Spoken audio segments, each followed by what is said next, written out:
Hey, everybody, how are you? Thanks for doing well, this. Mr. Vice President. Great. Thank you, thank you, thank you. JAMIRA, tell the rest of the folks a little about your background. I started doing activism when I was 15. It was at the intersection of knowing both the perpetrator and a victim. My brother Andre was shot and killed in Philadelphia. And it made me realize that I had a responsibility, almost a collective responsibility, to ensure that that didn't happen to other young people. And I think that's what's missing in America right now is our collective responsibility to each other and to realize that the person down the street or around the corner or even across the country, that we have a responsibility to ensure that we're making sure that they're safe, they have access to education, and that in all, we're creating a world in which their differences are celebrated as well as protected under the law. Mayor, how are you prioritizing the many things you have to do as we try to tackle in a way that we haven't before systemic racism in the city? It really is about economic empowerment, because if people are lifted out of poverty and they are given an opportunity to feel a stake in their own future, that goes a long way. We're also challenging, all kinds of institutions, from corporations to community-based organizations, to think about what they can do better to end systemic racism and make sure that we're uplifting the quality of life in communities, but also the voices of people that traditionally don't have a seat at the table. President's talking about defunding the post office and mail-in voting. I mean, what do you think we should be doing, Mr. President? Well, first of all, we have to change the public discourse around voting. It should be seen as a democratic thing to do, the most patriotic thing we can do, and not a partisan exercise. Secondly, how do we open up access to voting so we could address some of the systemic problems?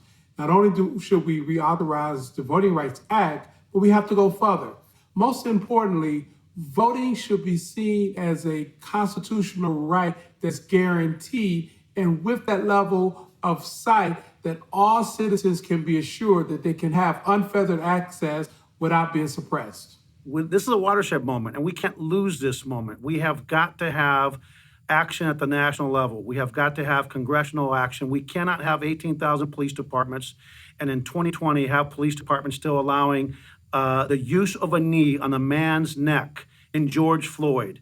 A lot of us were shocked, and I think what gives me hope is that police officers were shocked. Police officers have spoken out, and we're hopeful that we'll have some national standards as it relates to policing, use of force, a national database, abolishment of prohibition on a national standard in terms of chokeholds, and that we actually use the death of George Floyd and others to actually make policing take it to the next level, which is what everyone wants, including all the good cops that are out there, that thankfully are more of them than there are bad cops.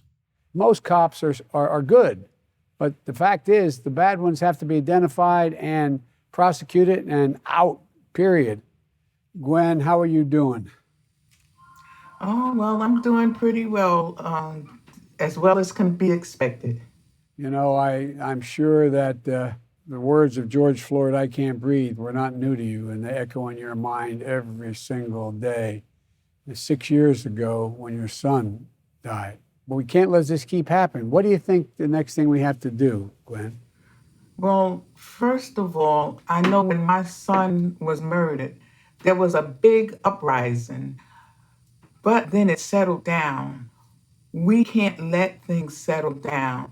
We have to go to the politicians and we have to hold their feet to the fire, because otherwise the big uprising is not going to mean a lot. So I'm just asking that if you become the president, that you make sure that we get national law as well as state and local law, especially when it comes to police brutality, because that has been an age-old problem.